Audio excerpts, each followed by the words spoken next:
এই দেশের মানুষের সাথে আমার মন মিশে, আমাকে নিয়ে চলো দয়াল তোমার সেই দেশ, যে দেশে মানুষ কাঁদিয়ে থাকি আনন্দে, যায় আসে না ভালো মন্দে, যার যার কর্ম সেই সেই করেও তার মনের উল্লাস। সে জায়গাটার মধ্যে আমরা ছিলাম, ভালো লাগছে। তো রাত্রি 1টার অনেক উপরে বাজে, প্রায় 2টার কাছাকাছি। আলোচনা এত না করে একটু অল্প অল্প আলোচনা করে আমরা সামনের দিকে অগ্রসর হওয়ার জন্য চেষ্টা করব। তো একটা গান আমি রাখি আগে আমার জায়গা থেকে, কারণ যে ভাবের মধ্যে এখন আছে, আমিও যদি আবার এখনই সেই ভাবের মধ্যে নিয়ে যাই একটু অন্যরকম লাগে। তো আমি আমার পালা থেকে একটা গান রাখি, 1টি অথবা 2টি কথা রাখবো, যাতে গুরুজি একটা কথার সূত্র ধরে দাঁড়িয়ে আমাদের মাঝে কিছু আলোচনা আবারও এরকম ভাবের উদয় করতে পারে। একটা গান রাখি, তারপর যে ভাবের মধ্যে আমার দয়াল রেখেছে বাবাজি, চেষ্টা করব ভাবের সাথে ভাব মিলিয়ে 2টি গান রাখার জন্য। ধন্যবাদ।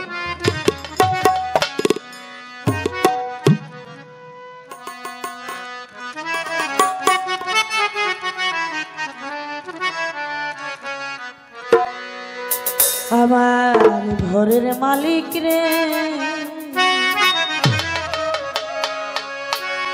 খোদাই ভিখারি মরলে কত,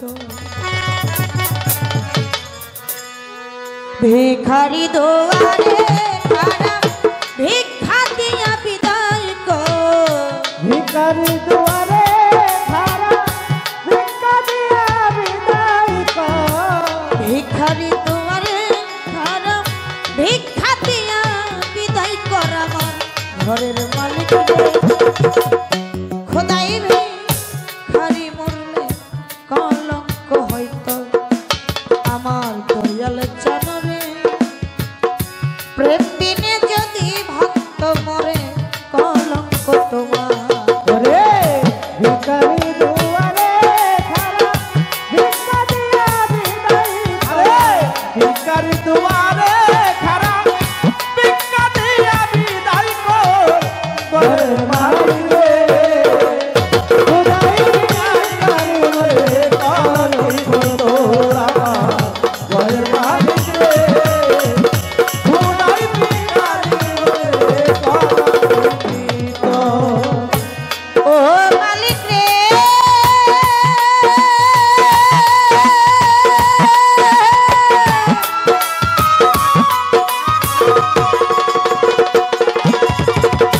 ওরে মালিক বানাইয়া রংমহল ঘর করতেছ বসতি, ভিক্ষা চাইলে কও না কথা এ কেমন করে, বানাইয়া রংমহল ঘর বাজানা আমার করতেছ বসতি,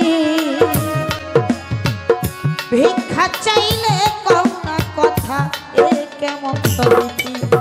এ অভাগী যেখানে যাই বলে রে সরস, ওরে বাবা রে সরস, এ অভাগী যেখানে যাই বলে রে সরস, কোরআনে প্রমাণ দিয়েছ কেউ নাই তোমার পর দয়া, কোরআনে সংসর্গী আছে কেউ না তোমার মালিক, কোরআনে প্রমাণ দিয়েছ এই তোমার পর আমার ঘরে মালিক রে, খোদাই ভিখারি মরলে কলঙ্ক তোমার। আমার ঘরের মালিক রে, খোদাই ভিখারি মরলে কলঙ্ক তোমার।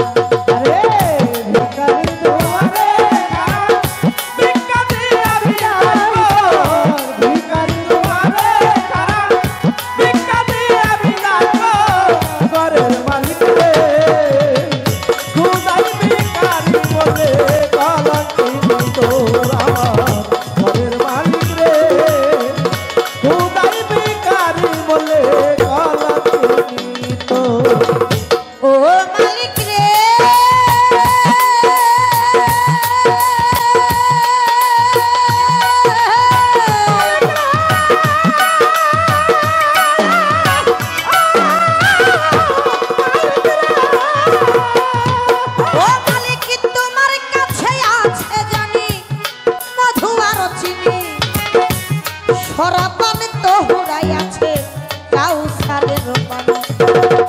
ফরিয়াদ বাজান তোমার কাছে আছে জানি, দয়াল আমার মধু আরো চিনি, সরা পানি তো হুরাই আছে কাউসারের পানি, তোর গেলে মা কত শত করিতে আদর,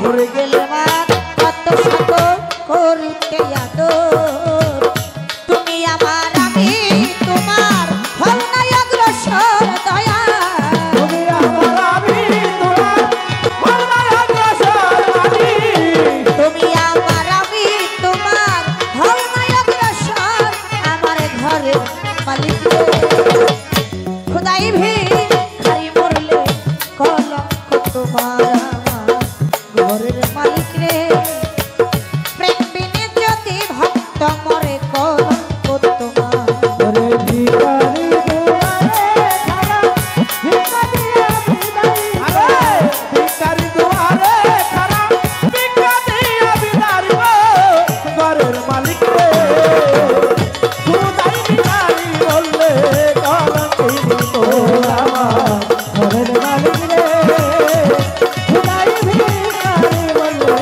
কলঙ্ক তোর। ও মালিক রে,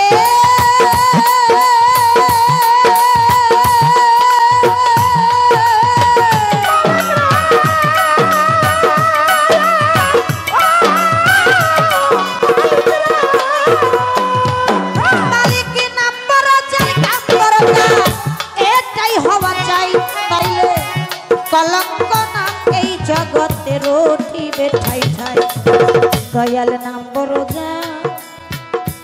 কাব্যরতা এটাই হওয়া চাই, তাইলে কলঙ্ক নামে জগতে রোটি বেঠাই ঠাই, ভিক্ষার ছলে উকিল মুন্সি সারেলো বাড়ি ঘর,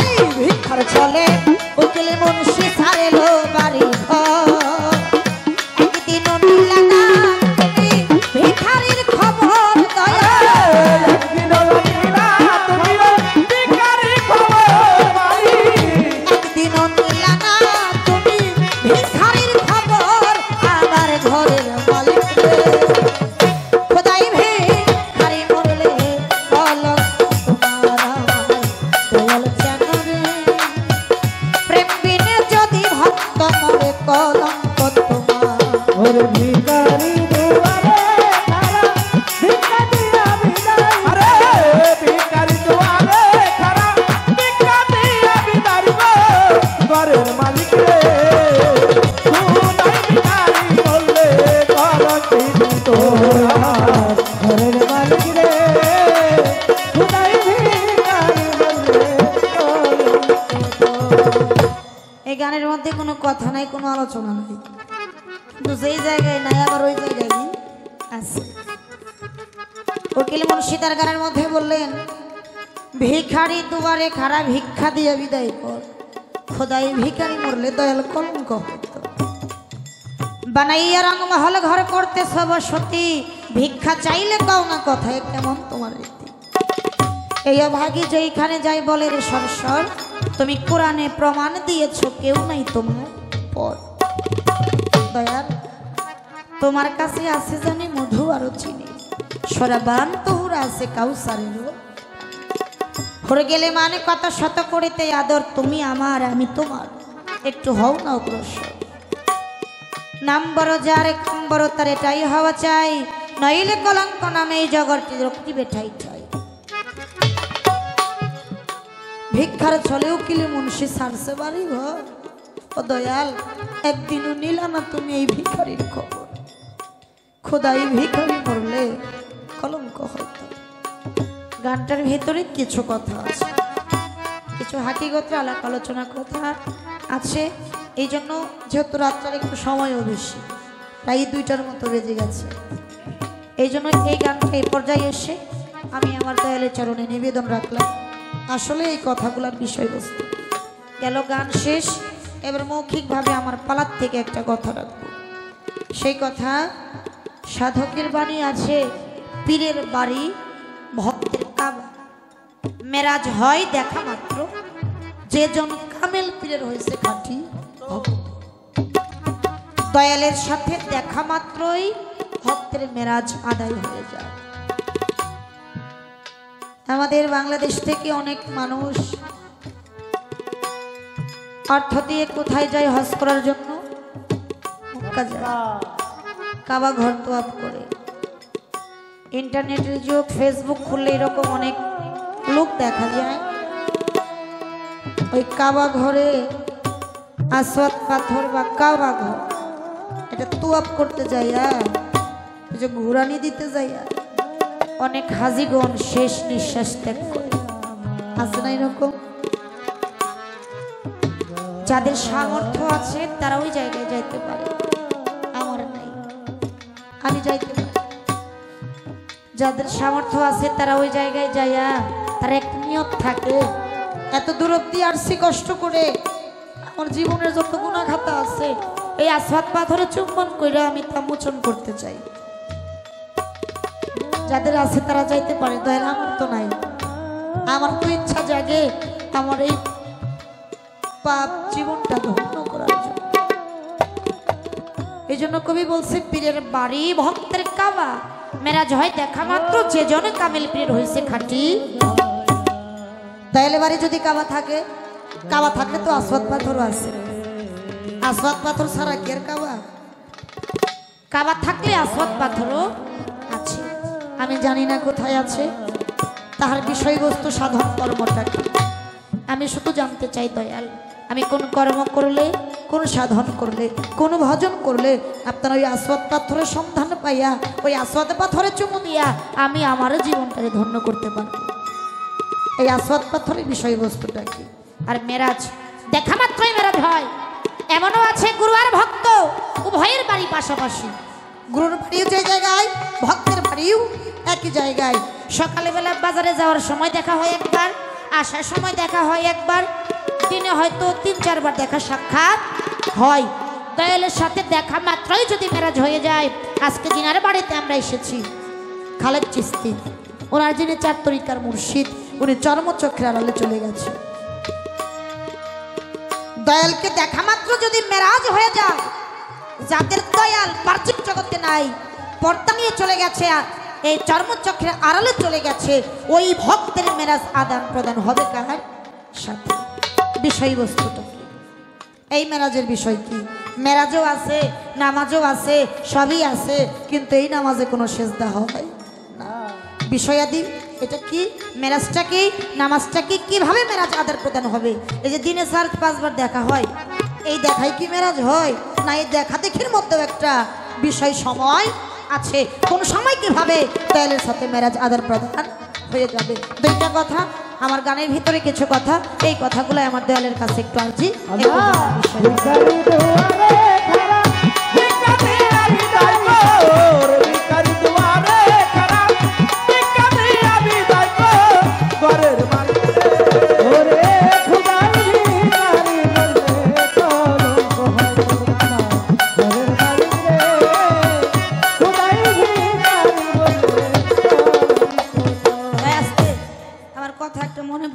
মনে ছিল না। আচ্ছা আচ্ছা, বলেন বলেন।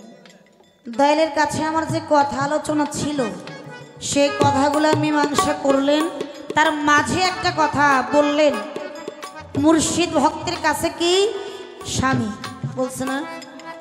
বলছে না কথাটা? ভক্তের স্বামীকে মুর্শিদ, এটা কিন্তু আধ্যাত্মিক জগৎ।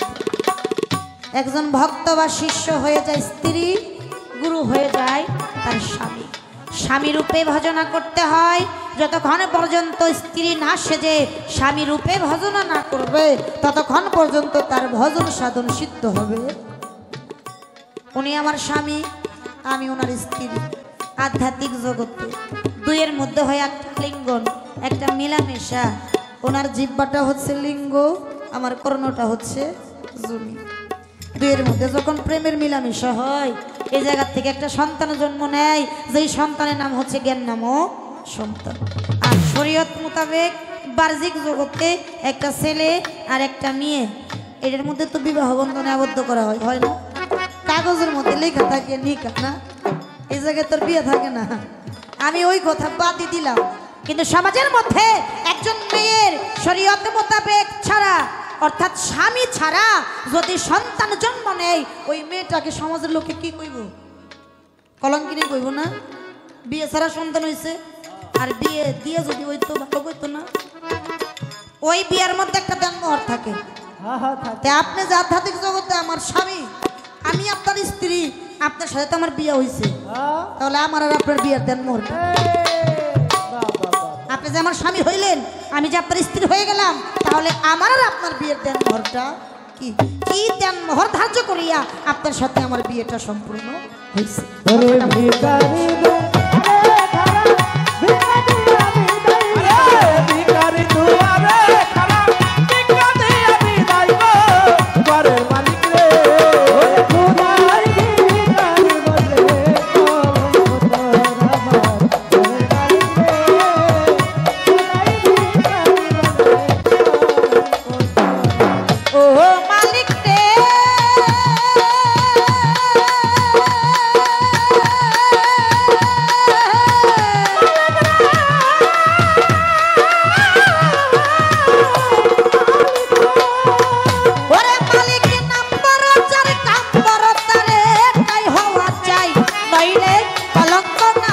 জগতের নম্বর যার নম্বর তার, দয়াল আমার এটাই হওয়া চাই, নইলে কলঙ্ক নামে জগতের ভিক্ষার ছলে উকিল মুন্সি ছাড়লো বাড়ি ঘর,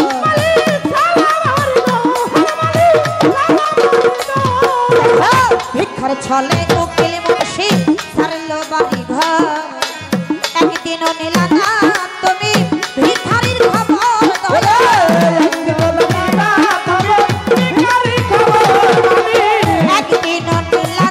তুমি ভিখারির খবর, আমার ঘরের মালিক রে খোদাই ভিখারি মরলে কলঙ্ক তোমার, আমার ঘরের মালিক রে প্রেম দিনে যদি ভক্ত করে কলঙ্ক তোমার, ঘরের মালিক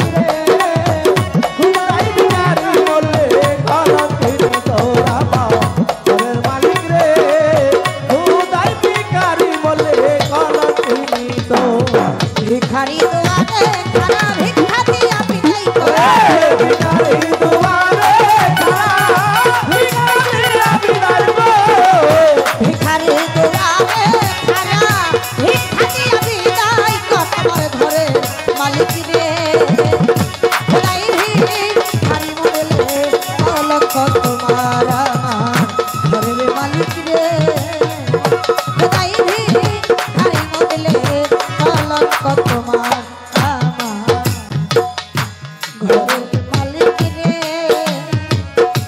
খোদাই ভিখারি মরলে কলঙ্ক তোমার, ঘরের মালিক রে মালিক রে প্রেম কিনে যদি ভক্ত মরে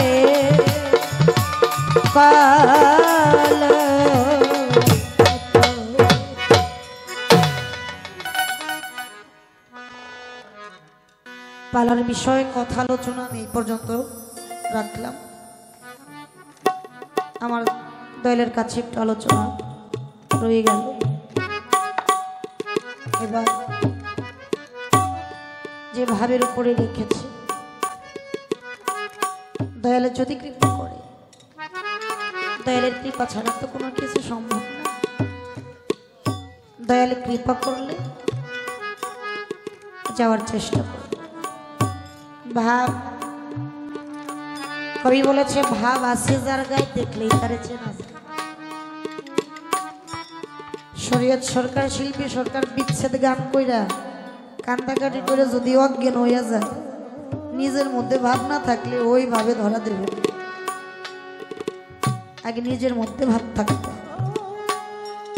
বিচ্ছেদ কয়েকটা প্রকার আছে, কিন্তু যার ভিতরে সেট তার জন্য দিচ্ছে। যার ভিতরে নাই সেট তার জন্য হয় না কিছু। আমি এই জায়গায় বৈশা বৈশা একটা জিনিস লক্ষ্য করছি। আমার বাবা যখন গান করলেন, গানের মধ্যে একটা কান্নাকাটির ভাব হয়েছে না বাবা? আমরা কিছু কিছু মানুষ আবেগপূর্ণ হয়েছি, আবার কিছু কিছু মানুষ হাসির মধ্যে একটা আবেগপূর্ণ হয়েছে। হাসাহাসি করলাম, আরে মানুষ কেন কাঁদে? কান্দাকাটির কি হইল? ওই যে একে অন্যের সাথে বুকটা মিশাই দৃশ্য দেখে আমরা হাসি। এটা এমন একটা জায়গা, আজকে এই জায়গায় বসে ভাবুকের কান্না দেখে, ভাবুকের আবেগ দেখে আমরা যারা আজকে হাসি তামাশা করলাম, ও বাজার এমনও হতে পারে আগামীকাল এই কান্নাটা আমার মধ্যে আসতে পারে। আমরা এখনো যতজন এই জায়গায় আছি, কারো জীবনের কোনো গ্যারান্টি নেই। কেউ আমরা বলতে পারি না সকাল হোক, সকাল হলেই যার যার বাড়ি যাবে, এই গ্যারান্টি আছে? এমনও তো হতে পারে আজকে রজনী, আজকে রাত কারো জীবনের একটা শেষ রাত। এমনও হতে পারে আজকে রাতটা আমার জীবনের একটা শেষ রাত হতে পারে। বলতে পারি না কখনো চলে যাই, চলে যাব তাতে দুঃখ নাই, কষ্ট একটাই, কি করিতে আসলাম আর কি করে গেল। সুন্দর একটা জীবন দিয়া, মানব জন্ম দিয়া মাওলাই আমারে ধরাধামের বুকে পাঠাইছে। মানুষ কুলে জন্ম নিয়ে আমি মানুষের কর্ম করতে পারবো। ভাবুক কবি বিজয় দাস ঠাকুর বলেছে, আমায় মানব কুলে জন্ম দিয়ে দয়াল গো আমারে কেন ভাই ভবে পাঠালে, জন্মটা যে আমার গেল বিফলে। সাইজি লালন বলেছে, নইলে মোর দশা কেমনই হবে। ও দয়াল, আমি ওই চরণে তোমার দাসের যোগ্য নই। নেত্রকোনা ময়মনসিংহ বাউল সালাম সরকার বলেছে, আমি মানুষ কোলে লয়ারে জন্ম করিতে পারলাম না যে মানুষের কর্ম। জন্মটা পেয়েছি ভালো, কিন্তু মানুষ কোলে জন্ম পাইয়া আমি আমার মানব জন্মটা মুর্শিদের চরণে কুরবানি করতে পারলাম না। আর না আমি আমার মাতা পিতার খেদমত করতে পারলাম না, আমি আমার স্রষ্টাকে চিনলাম, কোনোটাই তো হলো না। আমরা দয়াল বাড়ি যাই, কেউ গরু, কেউ মহিষ, কেউ ছাগল, যার যতটুকু সামর্থ্য নিয়ে যায়। বছরে একটা দিন ওরস,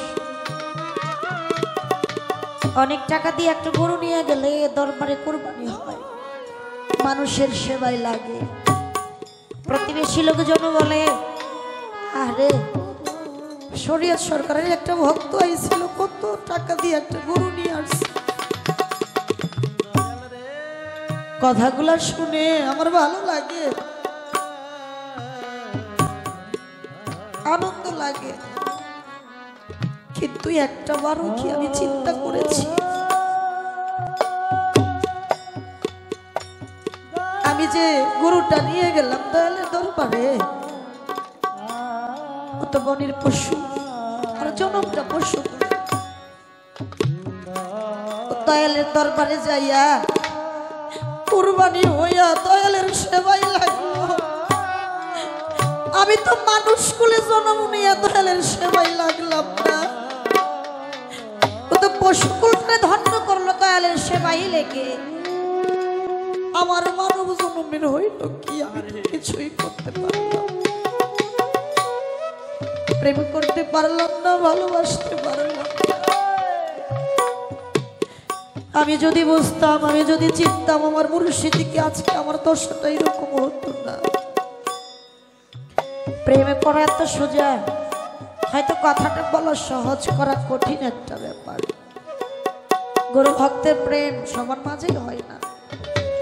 প্রেম করছিল কারা? যাদের প্রেমের কথা এখনো ইতিহাসের পাতায় লেখা আছে। প্রেম করছিল আমাদের বুড়িয়া বরতলা চাঁদের সাথে ভ্রমর পাগলা। প্রেম করছিল আমার সৈয়দ শাহর সাথে কালু শাহ বাবা। প্রেম করছিল সিরাজ সাইজির সাথে লালন সাইজি। প্রেম করছিল আমার সেই দিলওয়ার শাহর সাথে সুলাইমান। প্রেম করছিল আমার নিজামুদ্দিন আউলিয়ার সাথে আমির খসরু। প্রেম করলে এইরকমই করতে হয়। আমার ধারাই কিছু হলো না। কোনো একদিন হঠাৎ করে কোনো কারণে নিজামুদ্দিন আউলিয়া আমির খসরুকে ডাক দিয়া বলে, আমির রে, আগামীকাল থেকে তুই আর আমার দরবারে আসিস না। দয়ালের আদেশ মানতে তো হবে, কারণ আল্লাহর হুকুম পালন করা কি ফরজ, নবীর হুকুম পালন করা সুন্নাত, যার যার মুর্শিদের হুকুম পালন করা ফরজে আইন। দয়াল বলছে কোনো কথা না বইলা মাথাটা নিচু করে দরবার থেকে বের হয়ে গেছে। একদিন দুদিন তিন দিনে চলে যায়। নিজামুদ্দিন আউলিয়া উনি গান মনা মানুষ ছিল, গানকে অনেক ভালোবাসত, গান শুনত। আর আমির খসরু তারে গান শোনাইত। আমির খসরু যাওয়ার পরে নিজামুদ্দিন আউলিয়াকে কেউ গান শোনাইতে পারে না। হঠাৎ করে নিজামুদ্দিন আউলিয়া ভক্তদেরকে ডাক দিয়া বলতেছে, ভক্তরা, তোমাদের মাঝে এমন কি কেউ আছো যে আমার একটু গান শোনাইতে পারে? আমার একটু গান শোনাও না। কেউ গান পারে না। একটা কাওয়াল দল ভাড়া করে নিয়েছে গান শোনানোর জন্য। সারা রাত গান করেছে। নিজামুদ্দিন আউলিয়া দিতে দিতে সমস্ত কিছু দিয়ে দিচ্ছে। শেষে ছিল পায়ের এক জোড়া খড়ম, অনেক মূল্যবান খড়ম জোড়াও দিয়ে দিচ্ছে। সকাল হয়ে গেছে, কাওয়ালি দল খড়ম জোড়া নিয়ে চলে যায়। যাচ্ছে কোন রাস্তা দিয়ে, আমির খসরু বাড়ি যেই জায়গায় ওই রাস্তা দিয়ে।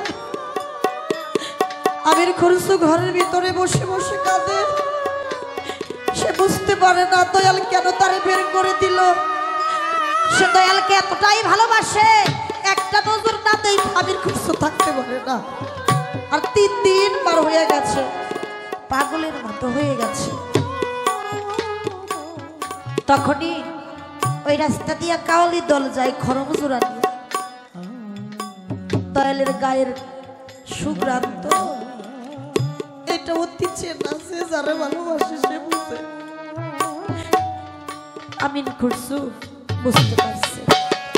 ঘরের ভেতর থেকে ডাক দিচ্ছে, তোমরা কে গো যাও এই রাস্তা দিয়ে, একটু দাঁড়াও। কাওয়ালি দল বলে, ভাই রে, আমরা কাওয়ালি দল। বলে, কোথায় গিয়েছিলে? বলে, আমরা আউলিয়ার দরবারে গিয়েছিলাম গান করার জন্য। আমির খসরু ডাক দিয়ে বলে, ভাই গো, তোমাদের কাছে কি আমার দয়ালের কোনো জিনিস আছে?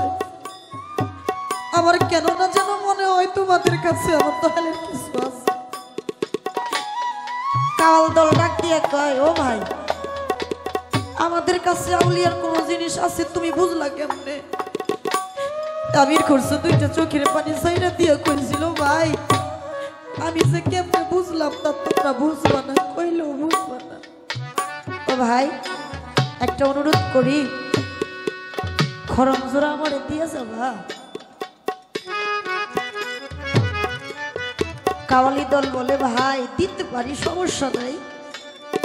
খড়মের পরিবর্তে যে আমাদের কেউ অর্থ টাকা দিতে হবে। আমির খসরু কয়, ভাই আমার কাছে তো কোনো টাকা পয়সাই নাই, আমি কি দিব তোমাদেরকে? আমার মতো কাগজ তো কেউ নাই। কাওয়ালি দল বলে, ভাই টাকা না দিতে পারলে তো খড়মও দিতে পারবো না। আমির খসরু অনেক মিনতি করে দুইটা চোখের পানি সাইডে দিয়ে কয় তোমরা আমার তরিকার ভাই। ভাই গো, টাকা পয়সা তো কিছু নাই, আমার কাছে শুধু আছে আমার এই বাড়ি ভিটা জমিটুকু। তোমরা যদি বলো আমার এই জমির বিনিময়ে হলো আমার দয়ালের খরচ আমার দিয়েছে, আমি জমি জমা কোনো কিছু চাই না। খরম জোড়া রেখে দিছে। আকাশে প্রচুর বৃষ্টিপাত, মেঘাচ্ছন্ন। খরম জোড়া বুকে নিয়া আমির খুরশু বলছিল আজকে খরমের উসিলা কইরা একটা নজর আমি আমার মুর্শিদকে দেখবো। অনেকদিন আমি আমার সুরপানজারে দেখি না রে, অনেকদিন হয় আমি আমার মুর্শিদরে দেখি না, আজকে একটা নজর দেখতে যাব। দয়ালের বাড়ির দিকে রওনা হয়েছে। এদিকে বাড়ির সমস্ত গেট বন্ধ করে দিছে, ঝড় বৃষ্টি। চতুর্পাশে ঘুরে যাওয়ার কোনো জায়গা পায় না দরবারে ঢোকার। অনেক ঘোরাঘুরির পরে লক্ষ্য করে দেখে একটা ময়লা আবর্জনার ড্রেন, যে জায়গা দিয়া নর্দমার পানি বের হয়, একটা ড্রেন দেখা যায়। আমির খুরশু কয় আমি ড্রেন দিয়েই চলে যাবো দরবারে, আমার যা হয় হবে, তাতে আমার দুঃখ নাই। আমি শুধু একটা বার আমার দয়ালরে দেখতে চাই, দয়ালরে কতটা ভালোবাসলে এরকম করে। দয়ালের নামটা নিয়ে ড্রেন দিয়ে মাথাটা ঢুকাইয়া দিছে। যখন পিঠ অব্দি চলে গেছে, আটকে গেছে, সামনেও যাইতে পারে না, পিছনেও আসতে পারে না। ড্রেন বন্ধ, পানিতে ভরপুর। ভক্তরা চলে গেছে আউলিয়ার কাছে। ও বাজার দরবার যে পানিতে ভেসে যায়। আউলিয়া ডাক দিয়া কয় ভক্তরা হয়তো কোনো কুকুর পড়ছে বা কোনো আবর্জনা আটকে গেছে, তোমরা ড্রেনটারে পরিষ্কার করো। দয়ালের আদেশ পাইয়া ড্রেনটারে যখন পরিষ্কার জন্য গেছে, একটা বাঁশ চোকা করে নিয়ে ড্রেনের ভিতরে যখন আঘাত করে, ওই আঘাত আমির খুরশুর বুকের মধ্যে যাইয়া লাগে। আমির খুরশু চিৎকার দিয়া কয় আমি হয়তো চলে যাব, আমার যাওয়ার সময় হয়ে গেছে, আমি চলে যাব, তাতে আমার দুঃখ নাই। ও বাজান আমার আউলিয়া, আমি যাওয়ার আগে যেন শেষবার তোমার একটা বার দেখা যাইতে পারি। আবার যখন একটা ঘা দিছে, আমির খুরশুর মাথার মধ্যে লেগে চূর্ণ বিচূর্ণ হইয়া শেষ নিঃশ্বাস ত্যাগ করছে। পানিতে রক্ত দেখা যায়, দৌড়ে গেছে বাজারে, পানিতে রক্ত।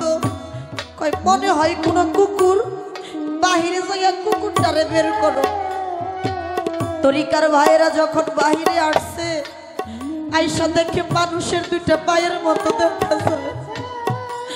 পা ধইরা যখন টান দিছে, টান দিয়া লক্ষ্য করে দেখে ওই জায়গায় অন্য কেউ নাই, তাদের তরিকার ভাই আমির খুরশু। চিৎকার দিয়া কইছিল বাজান আউলিয়া, তুমি না কইছিলা মায়ের পেটের ভাই হয় সম্পত্তির ভাগী, যার যার তরিকার ভাই হবে নিদানে কালের সাথী। ও বাজান আমি তো নিদানে কালের সাথী আমার তরিকার ভাইরে মেরে ফেললাম, এখন তো আমি ভাই হারা হয়ে গেলাম, আমার নিদানে কালের সাথী রে কোথায় পাবো? তাই তো বলছে ভাইয়ে জানে ভাই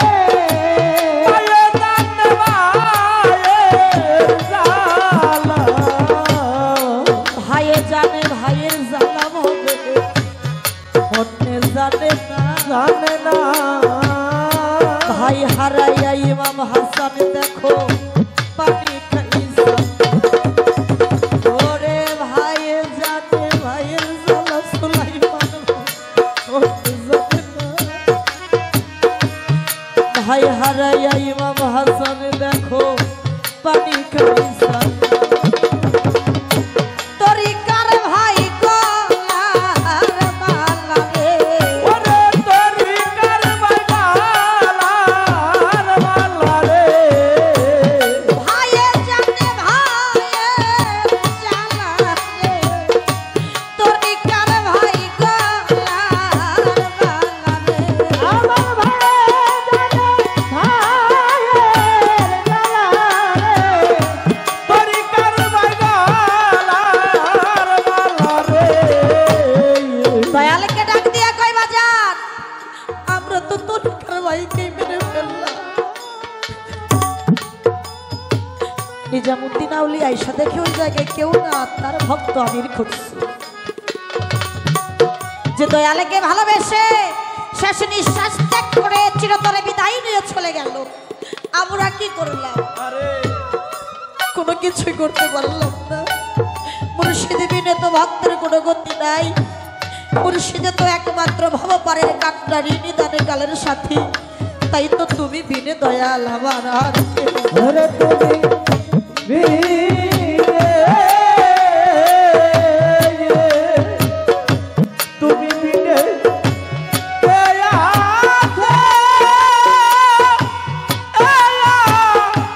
মারো রে দয়া তুমি রে বিনে আরে দয়া তুমি রে বিনে নাই মোর মাতা নাই মুখ পিতা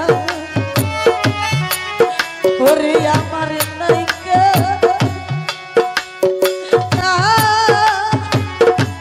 জুরারে ভালো নাইকা মাতা নায় রে পিতা বান্ধব বাবা নাইকা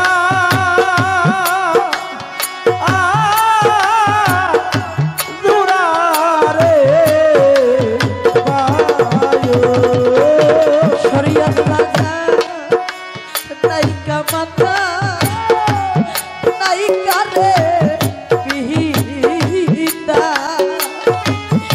খালেক জানে রে নাইকা ইয়া জুরা রে নজির জানাবি হারাইলে তা লাইসা নাই রে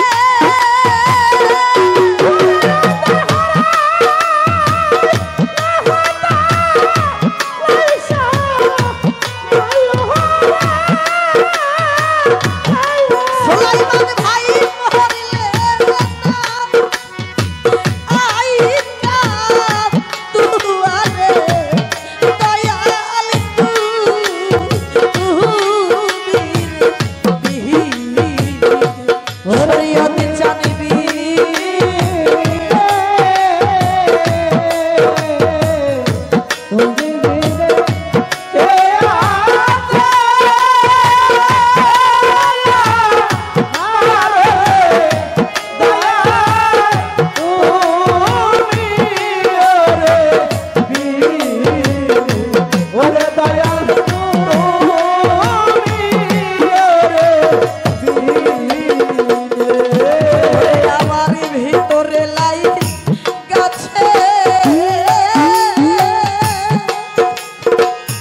মহারা সন্তান যারা গো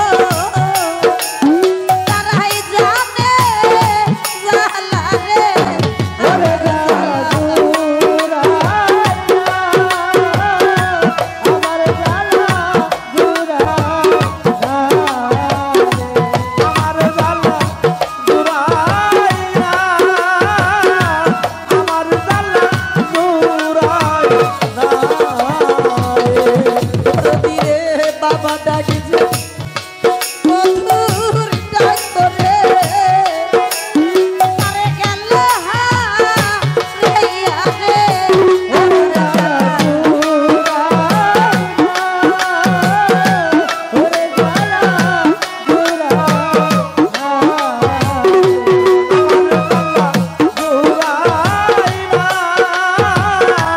আমার জ্বালা জুড়াই না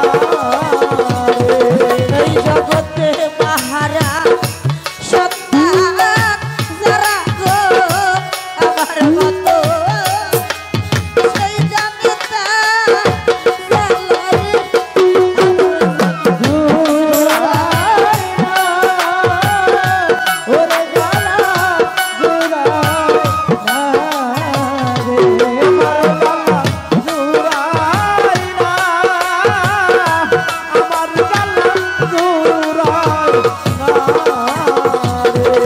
ওরে ভাবে মা ডাকছে কি মধুর ডাক করে যার গেছে রাইয়া রে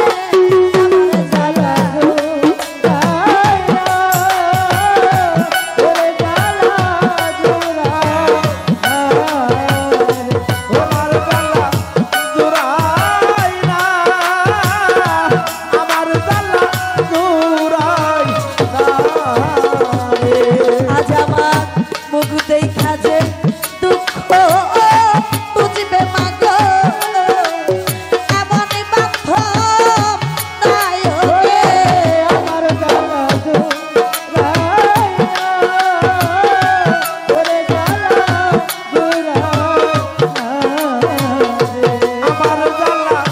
জুড়াই না আমার জ্বালা জুড়াই না ওরে আজকে কত লোক